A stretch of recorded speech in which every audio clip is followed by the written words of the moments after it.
প্রত্যেক দিনের মতো আজকেও চাটা খেয়ে চলে আসলাম রান্নাঘরে। আজকে যেহেতু শুক্রবার, দুদিন পরেই মহালয়, তাই ভাবলাম ফ্রিজে যা মাছ আছে সেগুলো সব শেষ করে দিই, কেননা এরপরে আর মাছ খাওয়া যাবে না। তাই পুঁইশাক দিয়ে চিংড়ি মাছ দিয়ে আজকে তরকারি করছি। আজ দুটো দিন ধরে আমার ভীষণ শরীর খারাপ, তাই নীলই পুজো দিচ্ছে। ও পুজো না দিলে কিন্তু ঠাকুরটা উপবাস যাবে, সেই ভেবে কিন্তু ও পুজোটা দিচ্ছে।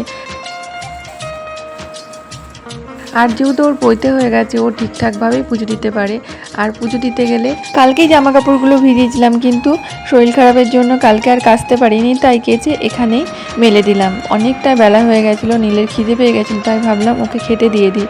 তো ও আগে খেয়ে নিল, তারপরে আমি খেলাম। আর এই দেখো 5টা ব্লাউজ কিন্তু অর্ডার আছে, সোমবারের মধ্যে এগুলো কমপ্লিট করে দিতে হবে। তাই খেয়ে দিয়ে আমিও কাজে বসে গেলাম।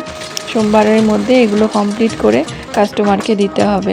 আর এগুলো কিন্তু সবই পুজোর অর্ডার, আর এই পুজোর মালগুলোই কিন্তু আমি করি।